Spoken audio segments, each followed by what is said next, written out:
अचानक एक्सरसाइज करते में दिल का दौरा, Heart attack. The heart attacks. Heart attack.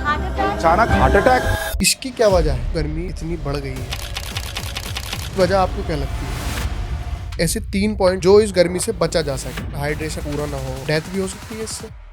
पहले ये होता था कि डायबिटीज एक एज में जाने के बाद में हुआ करती, अब ऐसा हो रहा है कि 17 साल की एज में भी डायबिटीज हो रही है। डायबिटीज सारी बीमारियों की रणनीति। जंक फूड के कारण भी स्ट्रेस होता है। लाइफस्टाइल में कुछ ऐसी चीज बताएंगे जो ऐड ऑन करने से शुगर के पेशेंट को फायदा हो।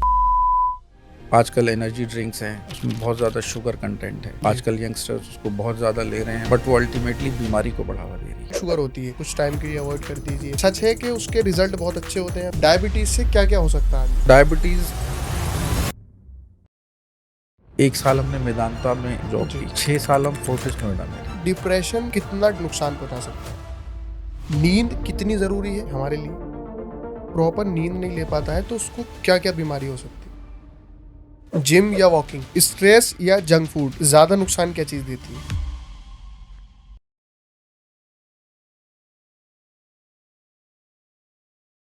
आज का पॉडकास्ट आप लोगों के लिए बहुत इंपॉर्टेंट होने वाला है और ये हर एज के लोगों के लिए बहुत ज़्यादा इंपॉर्टेंट होने वाला है, क्योंकि आमतौर पर गर्मियाँ पड़ती हैं, गर्मियाँ होती है, लेकिन इस बार गर्मी बहुत पहले आ चुकी है, क्योंकि आपकी सेहत और आपकी जो गर्मी के दिनों में जो आपका पूरी दिनचर्या है या जिस तरीके से आप अपना पूरा दिन गुजारते हैं, तो उसमें बहुत ज़्यादा इम्पोर्टेंट हो जाता है कि आपको किस तरीके से गर्मियों में रहना है, किस चीज़ को आपको अवॉइड करना है और क्या-क्या ऐसी चीज़ें हैं जो आप करें जिससे आप बीमार ना पड़ें या इस गर्मी से आप बच सकें। तो मैं सबसे पहले डॉक्टर नवेद अहमद का बहुत-बहुत स्वागत करता हूँ द सेट टॉक पर। बहुत शुक्रिया, बहुत शुक्रिया। बहुत-बहुत स्वागत है डॉक्टर साहब। डॉक्टर साहब, मेरा सबसे पहला सवाल था आपसे कि ये अचानक जो गर्मी इतनी बढ़ गई है, तो इसकी वजह आपको क्या लगती है? पेड़ पौधों की कमी, जी, पोल्यूशन जी, एक इसका मेन कारण है। हुँ। व्हीकल्स, जेनसेट्स जी, जी, जी। और जितने हमारे हाईवेज वगैरह बन रहे हैं, ट्रीज कम ही होते जा रहे हैं। जी, जी, जी। आमतौर पर उसका हाँ, पॉल्यूशन की ही मेन उसका वजह मानी जाती उसकी मेन वजह यही है। जी। अच्छा, मैं अगर आपसे एक एक बहुत नॉर्मल बेसिक सा सवाल पूछना चाहूँगा। इस गर्मी में ऐसा क्या, मतलब ऐसे 3 पॉइंट आप मुझे बताएँ, जो इस गर्मी से बचा जा सके या जो करने चाहिए, जिससे आदमी के बीमार पड़ने के चांसेस बहुत कम हो जाएँगे गर्मी की वजह से? देखिए, इस गर्मी के मौसम में खास तौर से आपको हाइड्रेट रहना है। जी, आपको एडिकेट अमाउंट ऑफ फ्लूइड्स लेते रहना है। तरल पदार्थ या ऐसी चीज़ें, ऐसे फ्रूट जिसमें तरल पदार्थ ज़्यादा हो, जैसे वाटरमेलन्स हैं या शेक्स हैं या जी, फ्रूट जूसेस हैं जी, या मट्ठा है, छाछ है, इस टाइप की चीज़ें लेते रहें। जी।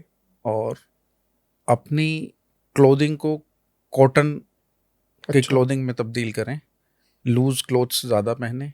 अच्छा ये मैटर करता है? हाँ, क्योंकि जब आप एटमॉस्फेयर में जाएंगे, बाहर जाएंगे, स्वेटिंग होगी, टाइट क्लोथ्स अगर होंगे तो वो हुँ। आपको अनकंफर्टेबल भी होगा? अनकंफर्टेबल रहेंगे, तो उस जी। वजह से।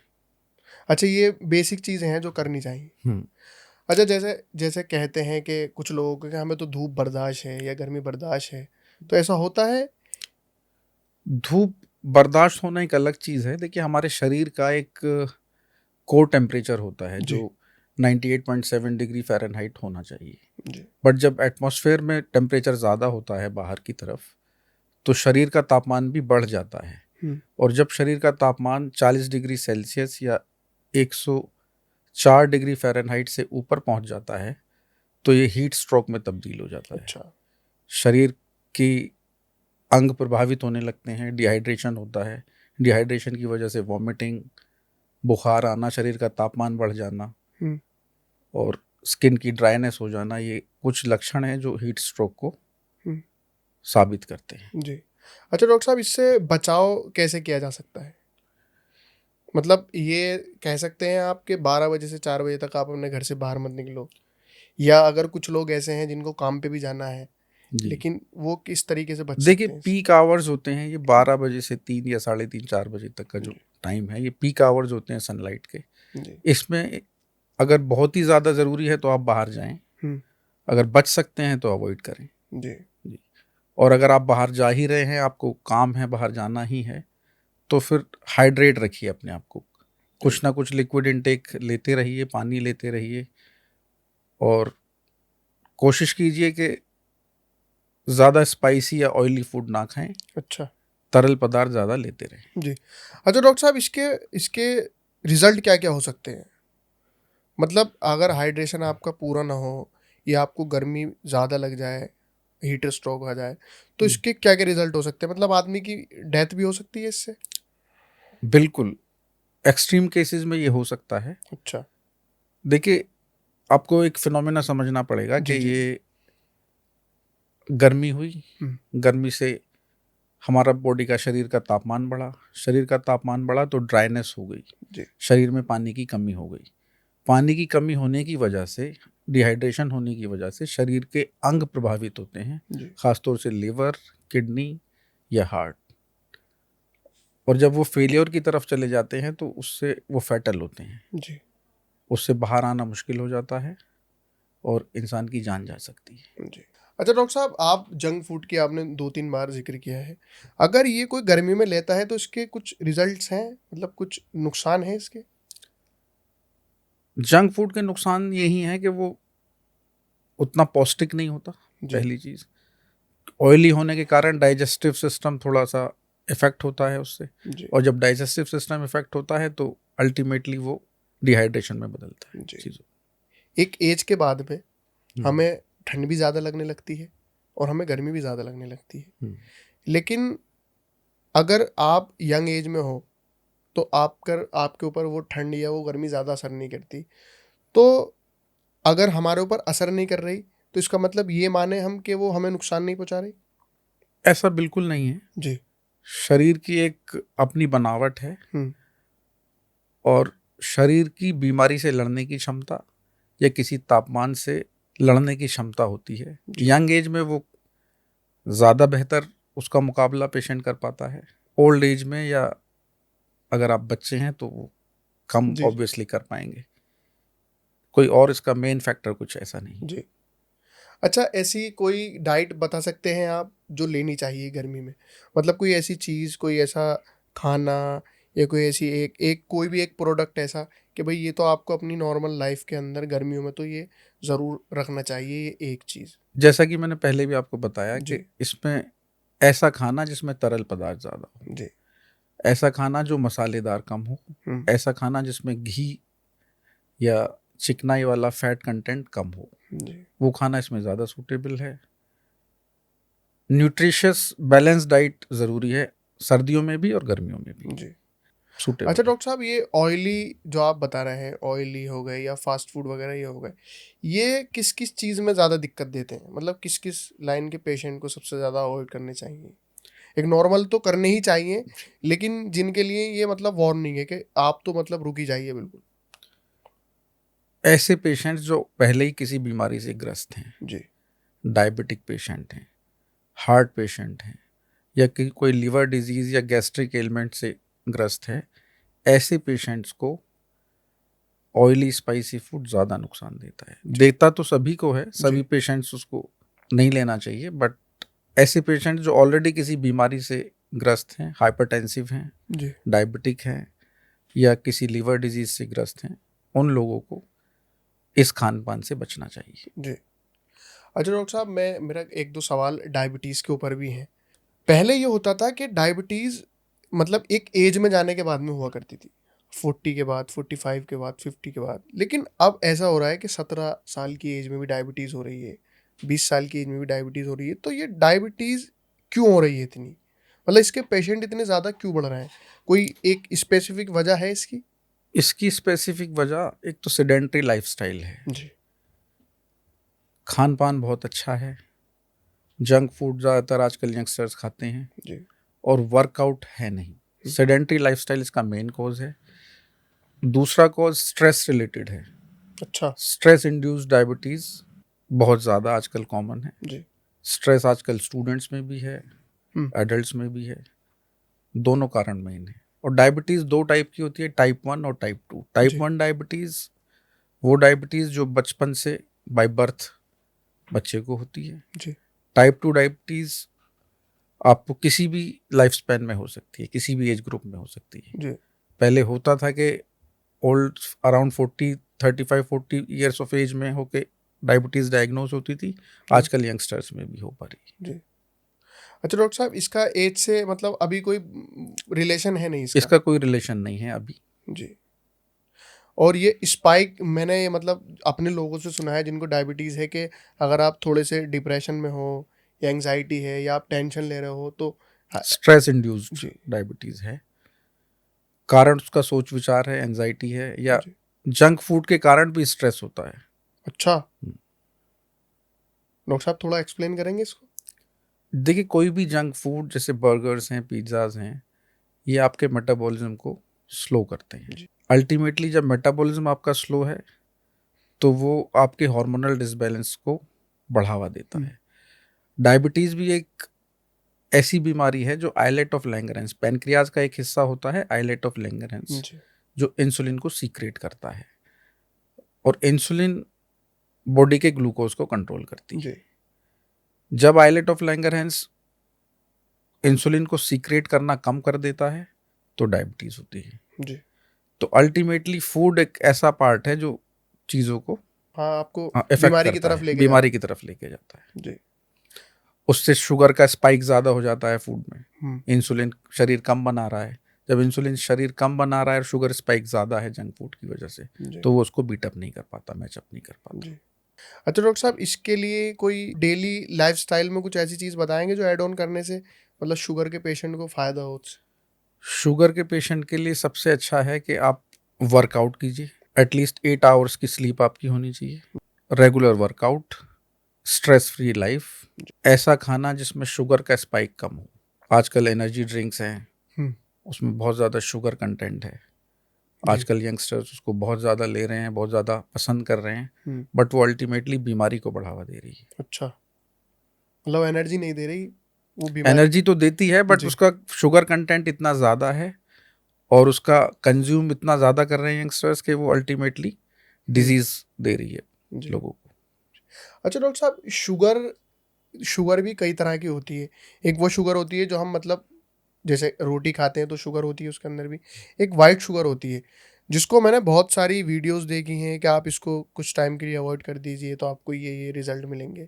तो ये सच में है कि अगर आप वाइट शुगर अपनी लाइफ से को हटाएं तो ये सच है कि उसके रिजल्ट बहुत अच्छे होते हैं अगर आप अपनी लाइफ से हटा दें तो वाइट शुगर को? देखिए, कोई भी खाना जब हम खाते हैं जी।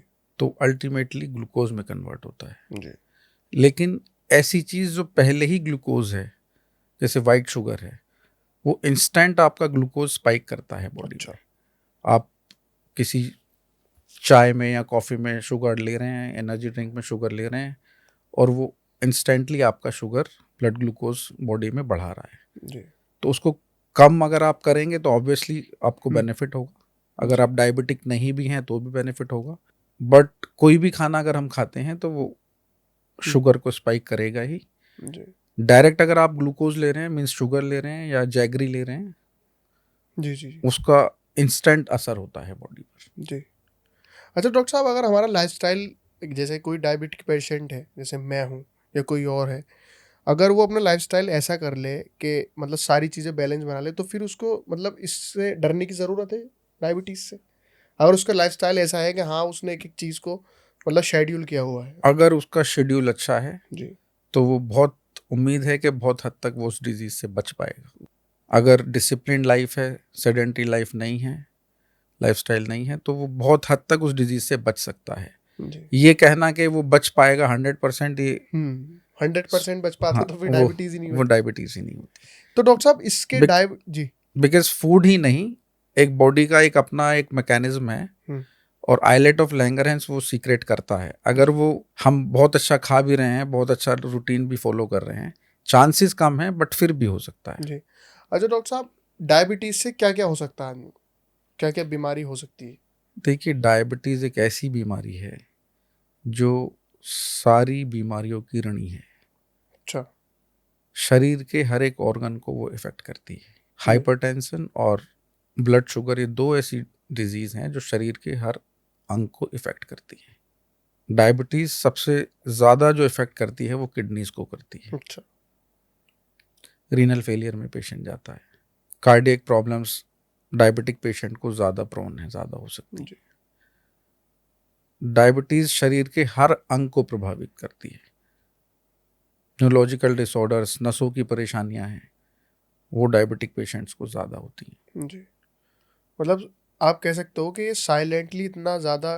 साइलेंट किलर, जी, diabetes also known as silent क्योंकि अगर आप हार्ट के पेशेंट हैं या आपको कोई भी और डिजीज़ है तो आप उस पे काम कर सकते हो, लेकिन आप डायबिटीज़ पे भी काम करोगे फिर उसके साथ में जो और दिक्कतें हैं वो भी होती है। जी, अच्छा डॉक्टर साहब, मेरी एज के लड़कों में जिम का बहुत ज़्यादा क्रेज़ है और यंग एज में लोग एक्सरसाइज करते हैं, बहुत ज़्यादा जिम करते हैं, लेकिन बहुत सारी वीडियोस देखी जाती हैं कि अचानक एक्सरसाइज करते में वो गिर गए, उनकी डेथ हो गई, मतलब दिल का दौरा या कार्डियक अरेस्ट जो हो रहा है, तो इसकी क्या वजह है?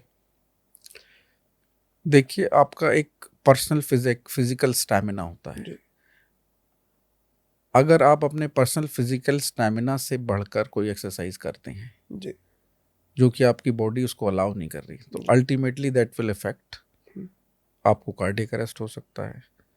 तो आपके पास एक ऐसा फिजिकल ट्रेनर होना चाहिए जो आपकी बॉडी के क्षमता के अनुसार आपको गाइड करे, जी, आपको एक्सरसाइज कराए आपकी बॉडी के क्षमता के अनुसार। जी, अक्सर जिम में ये देखा गया है कि यंगस्टर्स होते हैं, एक दूसरे की कॉम्पिटिटिव स्पिरिट रखते हैं, एक दूसरे से ज़्यादा हम्म, अच्छा बॉडी शेप लाने के चक्कर में हम्म, वो एक्सेसिव एक्सरसाइज में चले जाते हैं, जी, एक्सेसिव सप्लीमेंट्स लेने लगते जी, हैं। वो अल्टीमेटली पेशेंट को या जिम करने वाले युवाओं को प्रभावित करता है। अच्छा डॉक्टर साहब, आप ये बता सकते हैं कि मतलब कौन सा सप्लीमेंट ऐसा है जो आता है कि हाँ इसको आप ले सकते हो? मेडिकली तो हम लोग ऐसा कोई ब्रांड नहीं है कि हम उसको नहीं, कहें। ब्रांड नहीं, मैं कह रहा हूँ कि कौन सा ऐसा सप्लीमेंट है, मतलब जैसे प्रोटीन होता है, क्रिएटिन होता है और मल्टीविटामिन्स होते हैं। मल्टीविटामिन्स हम लोग सब सजेस्ट करते हैं, जी, वे प्रोटीन हम सजेस्ट करते हैं, जी, बट एक एक क्राइटेरिया है उसका। जी, वही मैं जानना चाह बॉडी रहा वेट के अकॉर्डिंग उसको देना चाहिए, बॉडी वेट एंड एज के अकॉर्डिंग हूँ। जी, मतलब नॉर्मल आदमी भी ले सकता है इसको? ले सकता है, अनलेस एंड अनटिल आपको कोई कोमॉर्बिडिटी नहीं है, कोई डिजीज नहीं है, हम्म। तो आप ले सकते हैं। अच्छा डॉक्टर साहब, आपको क्या वजह लगती है आज के वक्त में इतने ज़्यादा हार्ट अटैक के आने की? क्योंकि पहले जब हम मतलब अपने बड़े बूढ़ों से, अपने बुजुर्गों से सुनते हैं कि किसी को 50 साल की एज में आता था, किसी को 60 साल की, लेकिन अब तो लगभग रोज़ का ही हो गया है कि हाँ रात को सोए तो सुबह को नहीं उठे या बैठे थे गिर गए। तो इसकी क्या वजह लगती है आपको? क्योंकि देखो इतनी तो चीज़ें चेंज नहीं हुई है एकदम से इन 10 साल 15 साल के अंदर, तो इसकी क्या वजह लगती है आपको? पहले के समय में लोग मेहनत कश थे, जी, लोग वर्कआउट करते थे, लोगों के पास ज़्यादातर खेत किसान लोग थे, जी, अच्छा डाइट लेते थे तो अच्छा वर्कआउट भी करते थे। जी, आज के समय में जो सेडेंट्री लाइफस्टाइल है ये, अगर हम घर से निकल रहे हैं और बाहर कॉर्नर, गली के कॉर्नर तक भी जा रहे हैं तो हम एक व्हीकल का यूज़ कर रहे हैं। जी, वॉक करना आज के यंगस्टर्स पसंद नहीं करते, आज की जनरेशन पसंद नहीं करती। जी, तो सेडेंट्री लाइफस्टाइल जो है उसका मुख्य कारण है हार्ट अटैक्स का। जी, मतलब अगर आप एक्सरसाइज करोगे या आप अपनी। अगर आप अच्छा वर्कआउट कर रहे हैं और डाइट पे प्रॉपर ध्यान दे रहे हैं जी, तो आप बचे रहेंगे। डॉक्टर साहब, मतलब बहुत ही ज़्यादा इम्पोर्टेंट है वर्कआउट आपकी ज़िंदगी के अंदर। बहुत इम्पोर्टेंट। जी, ये इसका कुछ है हिसाब कि किसी मतलब? किसी जी, भी डिजीज से बचने के लिए वर्कआउट बहुत इंपॉर्टेंट है। हम्म, 30 से 45 मिनट का वर्कआउट हम्म, रेगुलर बेसिस पे होना चाहिए, ये बॉडी के लिए बहुत ज़रूरी है। जी। अच्छा डॉक्टर साहब, प्रोटीन की आपने बात बताई और मैंने अभी आपसे एक सवाल भी किया था कि वे प्रोटीन तो वो नॉर्मल भी ले सकता है आदमी बिना वर्कआउट के, अगर कोई वर्कआउट नहीं कर रहा? बिल्कुल, बॉडी को सबसे ज़्यादा ज़रूरत प्रोटीन की है। जी, क्योंकि बहुत म- ज़्यादा ये मतलब होता है कि सप्लीमेंट नहीं लेने चाहिए, ये ज़्यादा मल्टीविटामिन अगर आप लोगे तो दिक्कत होती है, तो ऐसा कुछ है या ये सब मिथ है? मल्टीविटामिन्स, अगर if there is need in the body, अगर आप फटीग महसूस कर रहे हैं, वीकनेस महसूस कर रहे हैं, तो मल्टीविटामिन लेना चाहिए। एक्सेस में कोई भी मल्टीविटामिन या कोई भी प्रोटीन सप्लीमेंट अगर आप एक्सेस में उसको ले रहे हैं तो वो नुकसानदेह है। जी। अच्छा डॉक्टर साहब, ये तो थोड़े से सवाल हो गए, इन सवालों पे हम वापस आएंगे। मैं आपकी थोड़ी सी पर्सनल लाइफ जानना चाहूँगा, क्योंकि जब हम आपके बारे में पता कर रहे थे तो हमें पता लगा कि आपने चाइना से जी एमबीबीएस किया है। जी। तो डॉक्टर साहब, वहाँ आप कैसे गए, मतलब वो एक्सपीरियंस थोड़ा सा आप शेयर करें तो। मैं यहाँ मेरठ से बिलोंग जी। करता हूँ। मेरठ में हम लोग CPMT की तैयारी कर रहे थे जी 2005 में। 2005 में जब हम CPMT की एग्ज़ाम देके कॉलेज से बाहर निकले तो बाहर एक एजुकेशनल फेयर टाइप लगा हुआ था कॉलेज के बाहर, जी। जहाँ हमारा एग्जामिनेशन सेंटर था। तो वहाँ हमें एक ब्रोशर मिला। हम्म।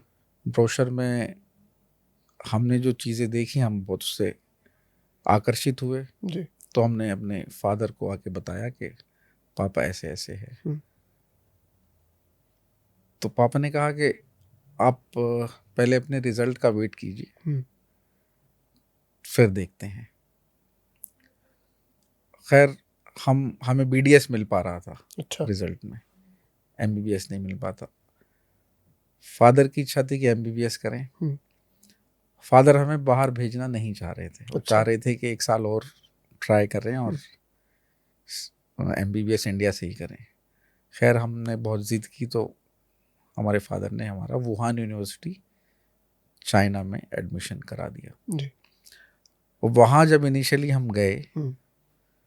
तो चाइना के बारे में बहुत सारे मिथ्स थे। वही मैं जानने की हाँ। कोशिश कर रहा हूँ, मतलब मैं भी चाहता हूँ कि वहाँ जी। क्या है, क्योंकि आपकी बात रोक के बताऊँ, चाइना के बारे में सोच के ना, मतलब वही खाना वाना वो जी। सारी चीज़ आ तो जाती हम लोग जिसको भी बताते थे अपने क्लासमेट्स को जी। या जिसको भी बताते हैं कि हम चाइना MBBS के लिए जा रहे हैं, तो वहाँ लोग अटपटी सी बातें करते थे कि वहाँ तो चूहा खाते जी। हैं, ये वही खाते वही। हैं, और वहाँ तो खुद खाने के लिए नहीं है, आप कहाँ जा रहे हो। बट जैसे ही हम शंघाई एयरपोर्ट पे लैंड किए जी। और उनका जो इंफ्रास्ट्रक्चर हमने देखा, हम मतलब बहुत मुतासिर हुए। बहुत मुतासिर हो गए। जी। फिर शंघाई से 5 आवर्स की बुलेट ट्रेन की जर्नी है जो वुहान सेंट्रल चाइना में पहुंचाती है। डॉक्टर साहब कौन से ईयर की बात कर रहे हैं आप ये? 2005। बुलेट ट्रेन थी वहाँ? जी। जी। तो हम लोग वुहान यूनिवर्सिटी गए।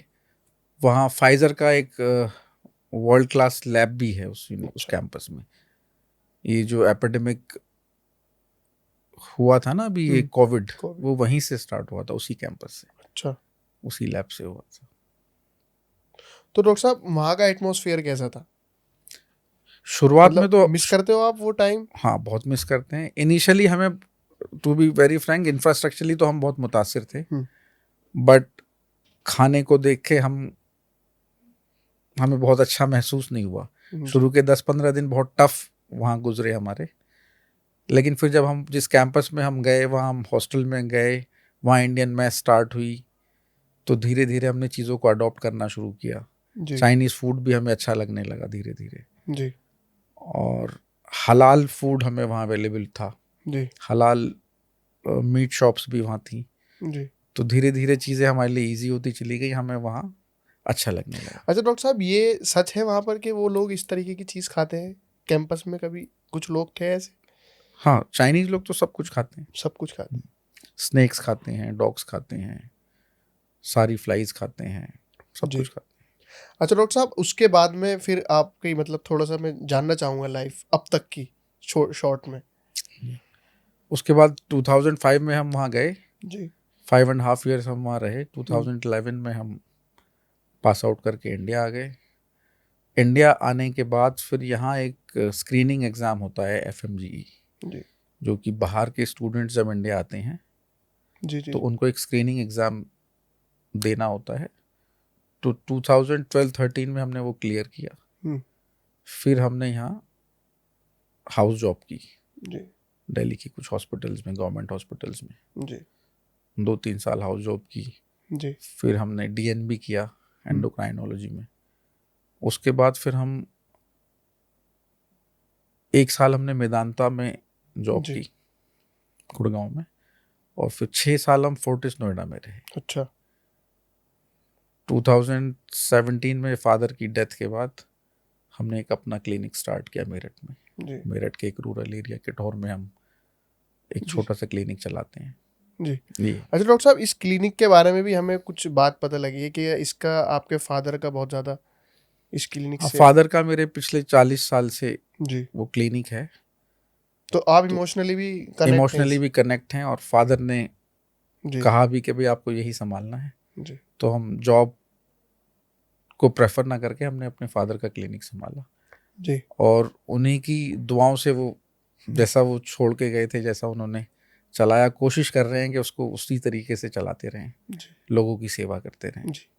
अच्छा डॉक्टर साहब, मेडिकल फील्ड में जो बच्चे हैं, क्योंकि बहुत ज़्यादा नीट और ये सारी चीज़ें, और धीरे धीरे, अच्छा अभी पीछे एक टाइम ऐसा आया था कि बहुत ज़्यादा लोग वो कर रहे थे, कोई बी फार्मा, डी फार्मा, इस तरीके से करने के बाद में लैब कर रहे थे।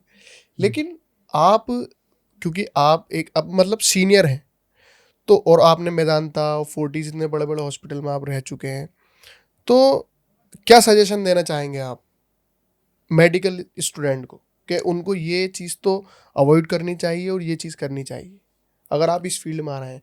दूसरा ये कि क्योंकि एमबीबीएस में हमारी कंट्री में या आप कहीं भी जाते हो पैसा बहुत ज़्यादा लगता है, और उसके बाद में एक यही लाइन एक ऐसी लाइन है जहाँ पर आपको बहुत ज़्यादा एकदम से पैसा नहीं मिलता। अगर आपका क्लिनिक या आपका हॉस्पिटल अच्छे से स्टेबलाइज हो जाए और जो चल जाए तो बात अलग है। तो आप क्या बताना चाहेंगे उन स्टूडेंट को जो मेडिकल फील्ड में है? देखिए, स्टूडेंट्स को यही बताना चाहूँगा कि अगर आपका इंटरेस्ट है जी। तभी आप मेडिकल फील्ड में जाइए। कुछ लोग पेरेंट्स के कहने से या समाज में लोगों के कहने से ऑप्ट करते हैं और फिर वो उसमें सक्सेसफुल नहीं होते। तो इसमें सबसे ज़्यादा ज़रूरी है कि अगर आपका इंटरेस्ट है तो आप जिस फील्ड में आपका इंटरेस्ट है आप उस ब्रांच को चूज़ कीजिए। और इसमें थोड़ा पेशेंस बहुत ज़रूरी है, क्योंकि बहुत लेंदी ये एजुकेशन है मेडिकल फील्ड की। जी। पहले आप ग्रेजुएशन करेंगे, फिर पोस्ट ग्रेजुएशन करेंगे और उसके बाद कहीं जाके आप जॉब में जाएंगे और इनिशियली आपको अच्छी सैलरी भी अवेलेबल नहीं है इंडिया जी। में। तो आपको पेशेंस रखना पड़ेगा, but ultimately you will be a successful physician और सर्जन और व्हाटएवर। जी। डॉक्टर साहब, मैं यंग जनरेशन के लोगों के लिए बात करना चाहूँगा, ख़ास तौर से उन लड़कों के लिए जो 25 से 30 की एज में आते हैं। इस वक्त ऐसा हो रहा है कि हमारी जो जनरेशन है वो एहसास कमतरी का शिकार है। मतलब बहुत ज़्यादा सोशल मीडिया का दौर है और एक दूसरे को देखते हैं लोग, और डिप्रेशन और एंजाइटी बढ़ रही है। तो ये जो डिप्रेशन है इसकी वजह आपको क्या लगती है? यही वजह है इसकी कि लोग किसी को सुपीरियर मानते हैं कि इसके पास ये वाली गाड़ी है और मेरे पास नहीं है? और दूसरा ये कि ये डिप्रेशन कितना डीप हमें नुकसान पहुंचा सकता है? इसका एक कारण तो यही जो आप बता रहे हैं, जी। यंगस्टर्स में जो डिप्रेशन है, एक कारण तो यही कि आप सामने वाले को देख के एहसास कमतरी का शिकार हो रहे हैं। जी। दूसरा कारण जो पेरेंट्स और समाज की एक्सपेक्टेशंस उनसे है। जी। पेरेंट्स चाहते हैं कि उनका बच्चा डॉक्टर बने, उनका बच्चा इंजीनियर बने। पेरेंट्स उन बच्चों से ये नहीं चाहते कि वो क्या चाहते हैं, ये नहीं पूछते कि वो चाहते क्या हैं, वो जी। खुद से क्या चाहते हैं। आजकल बहुत ड्रास्टिक चेंज है पुराने ज़माने में और अब में। पेरेंट्स के टाइम में चीज़ें कुछ अलग थी, आज के ज़माने में कुछ अलग हैं। आज बहुत सारी ब्रांचेज हैं और बहुत सारे कोर्सेज हैं करने के लिए। जी। तो हर एक बंदा इंजीनियर या हर एक बंदा डॉक्टर या हर एक बंदा पॉलिटिशियन नहीं बन सकता। जी। उसका इंटरेस्ट जिस चीज़ में है बच्चे का, उसको उस चीज़ में उसको आगे बढ़ाना चाहिए पेरेंट्स को। जी। उससे एक्स्ट्रा एक्सपेक्टेशंस और बहुत ज़्यादा एक्सपेक्टेशंस नहीं रखनी चाहिए, उसको फ्री छोड़ देना चाहिए। नज़र रखनी चाहिए बच्चे पे, लेकिन उससे ज़्यादा एक्सपेक्ट नहीं करना चाहिए। जहाँ वो करना चाह रहा है, जो वो करना चाह रहा है, उसको उसके लिए मोटिवेट करना चाहिए। जी। अच्छा डॉक्टर साहब, डिप्रेशन का कोई मेडिकल लाइन से अलग भी इलाज है या कुछ ऐसी चीज़, ऐसा लाइफस्टाइल जो उसको ठीक कर सके? क्योंकि डिप्रेशन का मेडिकल फील्ड से अलावा इलाज ये है कि उसको बिजी रखना है आपको किसी भी चीज़ में। जी। आपको एजुकेशन में बिजी रखना है तो एजुकेशन में रखिए, करिकुलर एक्टिविटीज़ बढ़ाइए, उसको टाइम दीजिए, उससे अच्छी अच्छी बातें कीजिए। जी। उसको ऐसा महसूस नहीं होने दीजिए कि वो अलोन है, वो लोनली है। सबसे बड़ा कारण आज के यंगस्टर्स में लोनलीनेस है। जी।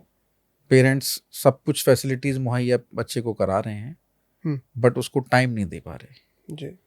जबकि टाइम देना बहुत इम्पोर्टेंट है। जी। जब आप बच्चे को टाइम देंगे, उसकी बातें जानेंगे, वो आपकी बातें सुनेगा, हम्म। तो वो डिप्रेस नहीं होगा। जी। अच्छा डॉक्टर साहब, मेरा एक सवाल और था स्लीपिंग को लेकर, क्योंकि आपने डायबिटीज़ में भी बताया और हार्ट पेशेंट, मतलब हर तरीके के पेशेंट के लिए बताया। तो मेरा सवाल था कि नींद कितनी ज़रूरी है हमारी लाइफ के लिए, हमारे लिए। दूसरा है कि अगर कोई प्रॉपर नींद नहीं ले पाता है तो उसको क्या क्या बीमारी हो सकती प्रॉपर नींद न लेने की वजह से आपका जो शारीरिक क्रिया है वो नॉर्मल नहीं रहती। है? जी। जब वो नॉर्मल नहीं रहती तो आपका जो माइंड है वो प्रॉपर फंक्शन नहीं करता। जी। प्रॉपर फंक्शन नहीं करता तो आप वापस नींद नहीं ले पाते, चिड़चिड़े रहेंगे, जी। आप परफॉर्म अच्छा नहीं कर पाएंगे। आप पढ़ रहे हैं तो पढ़ाई में अच्छा परफॉर्म नहीं कर पाएंगे। कोई बिजनेस कर रहे हैं तो आप उसको प्रॉपर तरीके से नहीं चला पाएंगे। जी। तो नींद एक सबसे बड़ा कारण है इन सारी चीज़ों के डिस्टरबेंसेस के लिए। जी। तो नींद का 8 घंटे का कम से कम होना ये आपकी लाइफ के लिए बहुत ज़रूरी है। जी। आपकी पीस ऑफ माइंड के लिए बहुत ज़रूरी है। आपके शरीर की जितनी बीमारियां या जितनी क्रियाएं हैं उनके लिए बहुत ज़रूरी है। जी। अच्छा डॉक्टर साहब, मतलब अगर कोई प्रॉपर नींद नहीं ले पाता है, क्योंकि कुछ केसेस मैंने ऐसे देखे हैं, तो ऐसा हो सकता है कि उसका दिमाग, मतलब एक आम लैंग्वेज में कहें कि चल जाता है, या वो थोड़ी सी उसकी जो बिहेवियर में इस तरीके के चेंजेस आ सकते हैं बिहेवियरल अगर वो। डिस्टरबेंसेस होते हैं। जी। आम भाषा में उसको लोग दिमाग चलना कह देते जी। हैं। थोड़ा हो सकता है ये। बिहेवियरल चेंजेस होते हैं, जी। हो सकते हैं। तो नींद। प्रॉपर स्लीप ना होने की वजह से बिहेवियरल चेंजेस हो सकते हैं। जी। और गुस्सा आना उसमें एक सबसे बड़ा बड़ा लक्षण वजह। है। जी। गुस्सा आता है। अच्छा डॉक्टर साहब, आपने 8 घंटे की नींद बताई। अच्छा, हमारा जो लाइफस्टाइल है, हमारा ऐसा है कि हम 2-3 बजे घर आते हैं, उसके बाद में तो मतलब 8 घंटे की नींद वो रात वाली नींद होती है, या आप कभी भी 8 घंटे की नींद ले सकते हैं? होनी क्योंकि होनी तो early to bed and early to rise होनी तो रात की ही चाहिए। जी। बट अगर किसी कुछ लोगों के ऑफिसेज हैं, कुछ लोगों के ऑफिसेज इंडियन टाइम के हिसाब से लेट नाइट तक चलते हैं, जी। तो उन लोगों को फिर ये है कि 8 घंटे वो डे टाइम तक सोएं। जी। वैसे बेटर यही है कि वो रात की नींद लें। जी। बट अगर रात की नींद किसी कारणवश नहीं ले पा रहे हम्म। तो 8 घंटे की नींद का प्रॉपर होना ज़रूरी है। हम्म। 7 से 8 घंटे की नींद। जी। अच्छा डॉक्टर साहब, ये सब एज के लोगों के लिए इतनी ही, या बच्चों के लिए, बड़ों के लिए कुछ चेंजेस? अराउंड 6 to 8 आवर्स जी। सभी के लिए ज़रूरी है, जी। चाहे वो बड़े हों या छोटे हों। जी। अमूमन ये देखा गया है जो ओल्ड एज पेशेंट्स वो कम नींद ले पाते हैं, उनको 5-6 घंटे भी सफिशिएंट होती है। अच्छा डॉक्टर साहब, एक रैपिड फायर करते हैं, हम्म। फिर उसके बाद में हम इस पॉडकास्ट को ख़त्म करेंगे। तो मेरा सबसे पहला था कि चाय या कॉफ़ी, चाय। जिम या वॉकिंग? वॉकिंग। अच्छा, 8 घंटे की नींद या मतलब बहुत ज़्यादा मेहनत, आप जो खेत में या इसमें कर सकते हो, दोनों में से क्या चीज़ ज़्यादा बेस्ट रहेगी आपके लिए? मेहनत। मेहनत। 8 घंटे की मेहनत। अच्छा, देसी नुस्खे या modern medicine? Modern medicine. Veg या नॉन वेज? ज़्यादा क्या हेल्दी है? हेल्दी तो वेज है, vegetarian, but I am a pure non vegetarian. अच्छा, मल्टीविटामिन या natural diet? Natural diet. Early morning या लेट नाइट? अर्ली मॉर्निंग, जी। बट मैं लेट नाइट वाला बंदा हूँ। होम वर्कआउट या जिम? Home workout. जी। अच्छा डॉक्टर साहब, स्ट्रेस या जंक फूड ज़्यादा नुकसान क्या चीज़ देती है? बोथ। कोई एक नहीं रख सकते आप? Ultimately junk food will convert into stress. Hmm. तो तो जंक फूड। Junk food. जी। अच्छा, मोबाइल एडिक्शन या स्मोकिंग ज़्यादा नुकसान? Screen time. मोबाइल। जी। ओवर थिंकिंग या डिप्रेशन? Over thinking. अच्छा डॉक्टर साहब, सेल्फ मेडिकेशन या डॉक्टर से कंसल्ट करके? Doctor's consultation. जी। फास्ट फूड या sugar drinks? Fast food. Sitting job या नाइट शिफ्ट? Sitting job. अच्छा डॉक्टर साहब, कुछ सवाल मैं करूंगा जिनका आप मतलब एक लाइन में जवाब दे सकते हैं। सबसे पहला था कि इंडिया में लोग हेल्थ को ज़्यादा सीरियस लेते हैं या इग्नोर करते हैं, अकॉर्डिंग टू यू? इंडिया में लोग हेल्थ को इग्नोर करते हैं, इग्नोर करते हैं। सबसे वर्ल्ड ज़्यादा वाइड ही करते हैं जी, वैसे तो।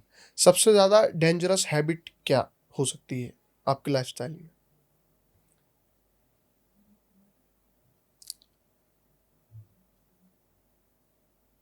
अल्कोहल। जी। अच्छा, एक फूड डॉक्टर साहब जो आप कभी नहीं खाएंगे और आप कहेंगे भी अपने पेशेंट से और ऑडियंस से कि वो अवॉइड करें, एक कोई फूड? नहीं, टाइम ले सकते हैं आप, क्योंकि इतने सारे फूड में हम एक फूड की किसी की बात कर रहे हैं तो। छोले भटूरे। अच्छा। अच्छा डॉक्टर साहब, सबसे डेंजरस हैबिट जो डेली लाइफ में है, करते हैं लोग, जैसे स्मोकिंग है या अल्कोहल आपने भी बताया, और जंक फूड खाना, मतलब बहुत अनहेल्दी लाइफस्टाइल है, तो इसमें क्या रखेंगे आप, स्मोकिंग को या जंक? स्मोकिंग। जी। अच्छा डॉक्टर साहब, मैं एक सवाल करना चाहूँगा, अगर आप हेल्थ मिनिस्टर होते तो आप ऐसी क्या चेंजेस हैं हमारे हेल्थ सिस्टम में जो करते? जितने भी गवर्नमेंट हॉस्पिटल्स हैं, जी। उन हॉस्पिटल्स में world class and first class जी। फैसिलिटीज, पुअर पेशेंट्स के लिए भी हम्म। और रिच क्लास लोगों के लिए भी हम्म। वर्ल्ड क्लास और फर्स्ट क्लास फैसिलिटीज उन हॉस्पिटल्स में अवेलेबल कराता। जी। Thank you so much doctor साहब, हमें वक्त देने के लिए, और बहुत अच्छा लगा आपके साथ थैंक यू बात। असद भाई, आपने द असद टॉक में मुझे बुलाया और मौका दिया। मेरे लिए बड़ी गर्व की बात है कि नहीं आपने नहीं, मुझे बहुत यहाँ शुक्रिया। बुलाया। जी, thank you so much. Thank you.